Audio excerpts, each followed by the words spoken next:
Hello, I'm Nick Anderson, Group Managing Director for Air and Space. In the next 20 minutes, I'm going to explain some of the drivers for mission-led innovation and how this strategy creates a fantastic opportunity for QinetiQ in digital transformation. We intend to build a digital test and evaluation capability that will support our customers achieve quality, cost and timescale improvements, while simultaneously offering QinetiQ a range of new products and services that will enable sustained growth. As with Mary's update, there'll be plenty of time for questions once I've run through the presentation. With the growing economic and military strength of China and the resurgence of Russian influence, combined with their willingness to sponsor state and non-state actors, Western-aligned nations now find themselves living in an era of persistent and multifaceted competition. The West's traditional supremacy in security and defense systems has driven adversaries towards grey zone approaches, which include a myriad of new threats described by buzzwords such as asymmetric and hybrid warfare. These terms refer to the exploitation of the widest range of social, political, economic, and military instruments available to achieve their desired effect. Since the Cold War, our adversaries have continued to invest in new technologies, from hypersonics to autonomous systems, coupled with the use of commercial off-the-shelf capabilities such as drones. Equally, our reliance on networks and information has opened up the relatively new but core domain of cyber warfare. To counter these threats, we need to help our customers develop techniques that enable innovative capabilities to be rapidly delivered to operators. As Steve has said, we call this mission-led innovation, where we focus on the technologies and methods that enable our customer to benefit from lower cost, fit-for-purpose capabilities generated at pace. You've heard a number of examples of mission-led innovation from Mary, and our US business is leading this collaborative approach with our customers. Fundamental to the future of mission-led innovation will be the exploitation of the so-called digital thread, a concept that I'll explore in a moment, which runs from creation of the capability through to mission rehearsal. In QinetiQ, we're in the ideal position to offer customers distinctive new products and services based on the digital thread and digital test and evaluation that support our mission-led innovation strategy. We see this opportunity as another layer in our suite of services, a layer that will enable global leverage for growth, which builds on our position as a partner in the provision of mission-critical capabilities. Before I focus further on the customer opportunities and the growth potential of digital test and evaluation, which is a core global campaign in QinetiQ, I would like to share a video that explains what we mean by the digital thread, and I hope this will help set the scene. How does the digital thread work in defense? In today's digitally enabled world, almost everything we do generates data. Each step of translating an idea into a physical product generates strands of valuable digital information. Collectively, these strands are known as a digital thread. This thread is a single library of digital assets and data, stretching from initial design to finished product. In complex projects involving many organizations, it can be accessed by anyone involved at any point in the chain. This enables greater collaboration and helps each participating organization to deliver an end result that performs to expectations and beyond. The result is a better product, delivered in less time and at a lower cost. In commercial manufacturing, the use of a digital thread is fast becoming established practice. How can this same thinking be applied to the defense sector? Let's take the example of a new air combat platform. While scale and complexity may differ significantly from commercial projects, the principles remain the same. At each stage of conceptualization, design and testing, various models and datasets are produced in numerous iterations.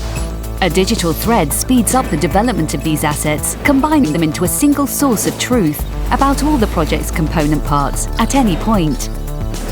This makes it easier to design the platform as a whole, taking every element into account and identifying potential issues before they become expensive and time-consuming. It also allows multiple organizations to operate as a virtual team, working concurrently and at a faster pace, despite the complexity of many interdependent elements maturing at different rates. In the manufacturing stage of a project, the prior use of the digital thread ensures the faithful translation of the final design into a tangible aircraft. At this stage, Detailed data captured within the thread can be used to create a digital twin, a virtual representation of the aircraft unique to that specific production unit. The digital twin can be used to interpret operational data from the live aircraft and model the impact of any changes in near real time without affecting performance or safety. Not only does this mean pilots can receive alerts to possible issues in flight, but it also allows the aircraft to receive uploads during live missions, improving performance, optimizing mission capability, and maximizing combat effectiveness when it matters most. On return to base, individually tailored, pre-provisioned maintenance and upgrade work, based on data captured from the aircraft in real time, can then be undertaken immediately, cutting turnaround times. Currently, the effectiveness of a digital thread in the defense sector is held back by commercial sensitivities, the logistics of controlling data distribution, and the wealth of different digital architectures and software tools. The solution is to utilize new technologies and form a common digital environment for the defense sector for digital thread operation. This would enable safe and open interaction with disparate digital assets and data, whilst allowing their respective owners to retain control. If implemented, the use of a digital thread has the power to transform the defense equipment lifecycle for customers and suppliers. By creating a safe and secure way for organizations to work with and contribute to a single repository of digital data, the processes involved in bringing a defense capability to life can be delivered faster, cheaper, and with greater assurance. I hope you liked the video which described the benefits of the digital thread to defence, speeding up development and reducing the cost of delivering capability to frontline users, and enabling improvement of operational performance, all key parts of mission-led innovation. We're beginning our digital test and evaluation journey, and we see great potential for new products and services for our customers through this capability. We have started a multi-year investment programme in the region of 8 to 10 million pounds of OPEX and similar CAPEX in FY22, and this is included in the forward guidance David has already provided. We expect returns on this investment in line with our overall company revenues and margin. In the next 3 slides, I'm going to share how we're targeting this investment in key areas that are critical to our customers. This will mean we can embed services that are core to our customers, ensuring we can continue to grow over the long term. As you know, we're implementing what we call the Capability Investment Programme on the Long-Term Partnering Agreement. This is progressing well. As part of this investment, we have a digitization program to create distinctive new services for our existing customers and to attract new customers. These services include areas such as sensing and control for remote or centralized command and control, which will enable live and virtual training, a massive boost for our customers. Capture and storage. Our capture and storage systems are networked, therefore allowing easy integration and accessibility by QinetiQ and our customers. Processing, exploitation, and dissemination, matching value to customers' timescales and needs through secure information analysis and transfer. These digital test and evaluation investments will bring about significant improvement for our customers, enabling capability to be evaluated rapidly, both live and virtually, and delivering insights that will improve mission performance through exploitation of managed and shared information. The digital thread video shows that we can start the customer journey on capability assurance much earlier in the life cycle than has been the case traditionally, labeled traditional test and evaluation on the slide. We have called this new concept Assure as you go in the create it space, and we believe it will help customers validate capability much earlier and in steps, and so take cost out of the assurance of equipment providers programs where significant resources are currently consumed. When we look at use it, we see opportunities for much more mission rehearsal in the use it space. We anticipate more testing at full system level and at a systems of systems level, where live and virtual players are connected together to improve operational performance. Enabling virtual players also supports our and our customers' drive for reduced carbon emissions, in line with our ESG commitments, as Ian will describe in the next presentation. Assure as you go is designed to build evidence of the assurance needed throughout the life cycle of a military system, utilizing evidence derived from synthetic modeling in the earlier stages of the life cycle. For our customer, this will enable faster, more cost-effective decision-making, thereby accelerating capability to the front line. For QinetiQ, it enables us to left shift our services and engage in the earlier stages of the equipment life cycle than we have done traditionally. It also enables the establishment of the digital thread for the life of a system. An early example of this approach is the Future Combat Ships programs in Australia, Canada, and the UK. We're developing a digital application that is targeted at providing an assurance dashboard for decision makers, showing the maturity of the assurance evidence as you go, and highlighting any assurance risk. On major programs, this offers a service opportunity to support our customers with the long-standing challenge of knowing assurance levels at any given time on a major acquisition program, and thereby reducing acquisition timescales. This is an offering we can build into another of our long-term customer partnerships, EDP, for the UK MOD's Defence and Equipment Support Procurement Agency. As I touched on earlier, building on our existing capabilities, such as those within the long-term partnering agreement, we're investing in the development of the digital architecture needed to enable the introduction of virtual assets alongside live test and evaluation and training scenarios. As single platforms no longer operate independently, and as systems of systems become ever more complex, involving submarines, ships, air platforms, and so on, then a more flexible approach to testing and exercising is required. For example, one approach is that test and evaluation that does not require all the assets to be physically located together. Live and virtually connected synthetic players allow complex activities to take place in this way, increasing the value, reducing cost, and also reducing the burden on live platforms. For QinetiQ, we can right shift into these mission rehearsal services to enhance our offerings to new and existing customers. QinetiQ has recently signed a 5-year contract with the US Air Force in Europe for the F-15E and F-35 fifth generation fighter aircraft training on the long-term partnering agreement ranges. The 5-year framework contract with QinetiQ, worth up to $27 million, provides USAFI a fully instrumented and safe training location for the F-15E and their flagship defense platform, the F-35 fifth generation fighter aircraft, when it is fully deployed in the UK and Europe. This contract will provide their frontline forces with the best available environment in which they can fully exercise their equipment and people, offering challenging practice scenarios and unique solutions to meet their overall operational goals. The program will open the door for new weapons to be certified in the UK for the first time. Our adoption of digital test and evaluation capabilities, including live and virtual players, enables us to bring greater capability to users, introducing new digital threats to training. We believe this will enable new service for our UK customer, USAFI, as well as attract European countries, a number of whom are procuring the F-35 to utilize the capability. Through our investment, you can see that digital test and evaluation offers opportunities for sustained growth, building on the success of our long-term partnerships. All of the above will be underpinned by a cloud-based IT infrastructure investment, including secure data hosting, management, and connectivity. And our plans include the creation of a collaborative environment to host tools, capabilities, and services for our customers. Perhaps most powerful of all is this infrastructure can be used globally across QinetiQ and is key to our core cyber domain, where we can leverage the investment for new product development. These foundational improvements are key enablers to support and sustain our long-term growth.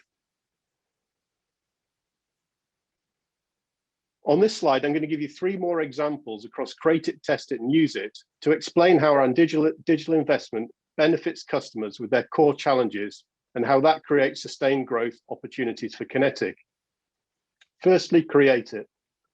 Team Tempest has been established under the UK's Future Combat Air Strategy as a technology demonstrator programme to inform the customer's procurement decision on the UK's Combat Air Acquisition Programme, or CAP. CAP will procure the next generation combat air system, which is anticipated to be one of the largest future programmes in the UK. The current in-service date for the programme is 2035, and the system is planned to be in service for 30 to 40 years. QinetiQ has been invited to join the team of UK companies leading Team Tempest and has so far taken some £20 million worth of orders. Through Team Tempest, we are targeting a lead role in the approach to digital test and evaluation. We're investing in 2 digital T&E capabilities for application to Team Tempest. The first will enable Assure as you go. This is the concept I've already described, enabling assurance earlier in the life cycle. The second will enable equipment manufacturers to test performance of connected synthetic models in a secure environment. We believe this will create a new service offering that we can take to customers across domains, both in the UK and internationally. This approach is attracting significant interest across UK MOD's Defence Equipment and Support Organisation, where last month we had a workshop with the customer's chief engineers to explain our investment programme and the benefits of digital test and evaluation in the created space. This has resulted in an appetite to develop a series of digital T&E demonstrators as the first stage in potential collaboration across a broad range of our customer programmes. Secondly, test it. Looking at the second picture, you can see the uncrewed air systems flight test range that QinetiQ developed in partnership with the Queensland Government, which we are now operating and maintaining for the customer. The range enables uncrewed air systems operators to conduct single or dual platform trials in a safe and compliant airspace. This success was based on leveraging QinetiQ's UK range expertise, specifically drawn from the long-term partnering agreement. The Queensland Government wants to develop the range to become a world centre of excellence for uncrewed air systems testing. This means we have an excellent opportunity to leverage our digital test and evaluation capabilities. Based on the developments I described in the long-term partner agreement, we intend to develop the Queensland range to provide a deeper long-term partnership with the customer. Enhancements planned include secure connectivity to enable data streaming to the customer's home base, introduction of virtual players to enable a broader and more cost-effective evaluation, and connectivity to other Australian ranges for more experimentation and training benefit between live and virtual players. This is another great example of leveraging our digital T&E investment through our home countries. And then finally, use it. As Mary has said, the US is leading QinetiQ's approach to mission-led innovation and works in partnership with customers to solve mission challenges. This involves using the digital thread to develop products that enhance customer performance and enable them to embed mission learning by rehearsing in the virtual environment. One great example of this is the Joint Effects Targeting System, which is a target designation training emulator for the US Army. In this case, we took a rapid approach to developing a fully immersive simulator for training solutions based on mission information. The solution we developed also uses leading-edge augmented reality to support a rich and flexible mission training experience. This capability enables operators to be more prepared and effective in the field. This also enabled QinetiQ to establish an excellent track record with the US Army, fielding 18 emulators at various field and classroom locations. Our mission-led innovation approach has placed us in a strong position to compete for the future Call for Fire Training 3, a competition expected next year. So to summarize, the characteristics of warfare are changing, and this is driving new opportunities for mission-led innovation. Through our proposition of create it, test it, and use it, we believe we can create value for customers and sustain growth for QinetiQ. Digital test and evaluation is an area where we can develop new and distinctive products and services that are needed by our customers to improve performance, reduce costs, and reduce delivery timescales of their equipment programs. These products and services build on the successful growth we've achieved through the long-term partnering agreement and enable us to enhance performance to attract new customers to QinetiQ, providing significant commercial advantage. We see great opportunities for digital T&E capabilities. This is by expanding our service earlier into the equipment lifecycle through Assure as you go, and later in the lifecycle by exploiting the digital thread in mission rehearsal and training. These capabilities are supported by a new foundation, a secure cloud-based IT infrastructure that serves our people globally, enabling us to create new products for digital test and evaluation, as well as for our customers in our core cyber domain. We're investing in this program in a meaningful way, working in partnership with our customers. This will ensure we create solutions that will provide them with maximum benefit and place us at the heart of their critical capabilities. We believe this will accelerate our next generation of global products and services and support sustained growth for QinetiQ. Thank you, and we'll now welcome questions on this topic. Thank you, Nick. Please go ahead and use the raise hand feature for questions. Thank you. First question from the line of Sash Tutor. Exactly who your customer is at each stage. Are you selling to the prime contractor or the expected prime contractor for a program, or are you selling to the ultimate customer, the Defence Ministry? And perhaps, if you can use Tempest as the example there, who you said 20 million of orders. Who did you actually sell those to? Was that BAE, MOD, or someone else? Yeah, thank you, Sash. A great question. I don't know whether we came into it a little way into it, but I think I got the gist of the question. So I'll try and answer it. I mean, I think you're highlighting, who are we selling these products and services to? Is it the ultimate customer in terms of each of our home countries' departments of defence, in this case the MOD, or the OEMs, or both? And I think the short answer is both, actually. So with the if I take the UK MOD and Tempest as the example, we obviously want to help that customer, the UK mod, understand how they can benefit from the digital revolution and really be able to ingest these synthetic models that are going to become more and more common in a way they understand the capability, the risk, and ultimately get the assured service or assured product from them. Equally, the equipment providers have to learn how to provide that evidence, and that's a developing technical activity as well, from additive manufacturing through to getting their synthetic players across systems of systems playing together. So we can sell both products and services to help the OEMs. And to answer your question directly on the Team Tempest 20 million so far, that has been contracted through Team Tempest, not the MOD. Thank you. Anybody else want to add to that? That's the right answer. Thank you. Thanks, Sash. Next question is from the line of Jack Barrett. Hi, Nick. Thanks for that. Just one on the sort of evolution of QinetiQ's offering and sort of the wider T&E space. I mean, just in terms of how you would think about market share, or your ability to execute, or your ability to grow within the market, just could you sort of size the different levers for me in the best way you can? About, is the market just bigger than it's ever been before? Are you better able to compete in terms of the ability to grow than you had done before because you're the only one offering digital and others aren't? Is much more being outsourced? Just, I'm trying to understand which is the most powerful growth driver for this part of the business in the next sort of 3 to 5 years. Well, I'll give you my thoughts, and I'm sure there'll be some perhaps from Steve and Ian. But I think my thoughts are, the digital change is going to happen. Okay, I mean, it's happening in all our industries. I'm sure fintech is experiencing just as many trends like this. I think we're in a unique position based on our current discriminators, our deep technical expertise, our know-how in T&E, and our co-creative and collaborative approach with customers. And I think, as I've tried to describe, that means we can move up the life cycle and help customers get assurance earlier, and down the life cycle to help use a digital thread in mission rehearsal. And I think we're fairly uniquely positioned to do that, if I'm honest with you. I think we're in a great position to do it.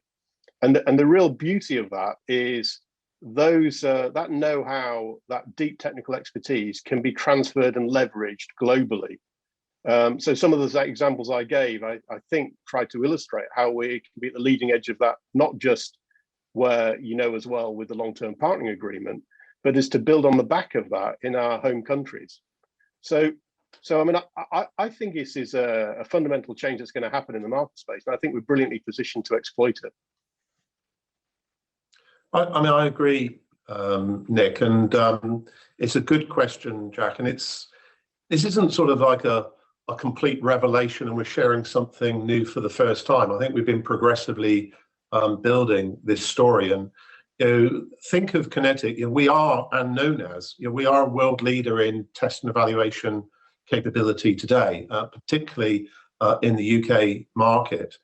But it's worth just sort of pausing and thinking about what are the unique strengths about QinetiQ in the field of T&E.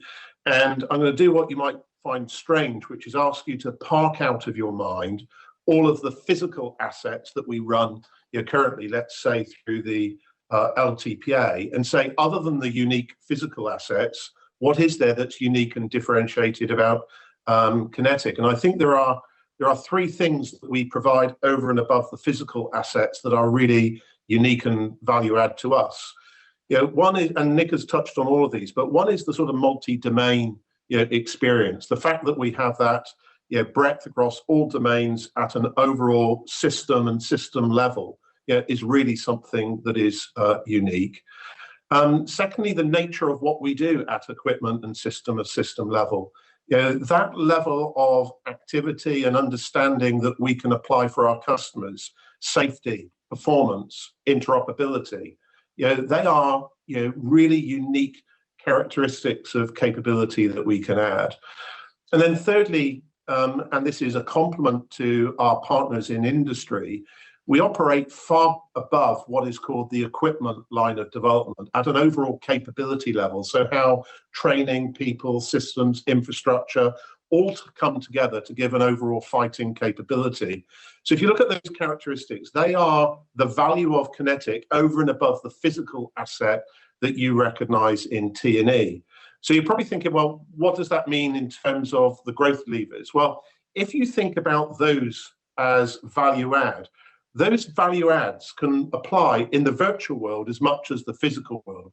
So what Nick has just really described to you is how do we build upon the strength of those characteristics in the physical world, and how do we expand them into the virtual world? So the first lever is, how do you expand physical test and evaluation with those unique characteristics into a blend of both physical and virtual test and evaluation? And that's going to be really important as the next generation of systems come online, because the next generation of systems will require a form of testing that you can't do in the digital world. One example, the application of artificial intelligence in next generation unmanned air systems. And once you've been able to transport those capabilities into the virtual world, it's very easy to left shift, as Nick's described, from test and evaluation into operational experimentation. It's very easy to right shift from virtual test and evaluation into training and mission rehearsals. So this is a really central part of our growth strategy. And in the way that Nick's described it, not just in the UK, but we do that on a global platform. And hence the comment when I ate his sandwiches earlier when we were talking about the US market. So those are the primary growth levers, Jack, if that makes sense to you. It does. That's really helpful. Thank you. And then just to follow up about, because you brought it up at the end there, the penetration of the US opportunity within T&E, and just sort of given how dominant you are within the UK, how you see the evolution of the T&E business in the US going over the next 5 to 10 years. The opportunity there would be really helpful. Well, just to sort of build upon what I said earlier, and as everything we've done in the last 5 years, everything we do is with a long-term strategy in mind, but your coherent short-term actions to get there.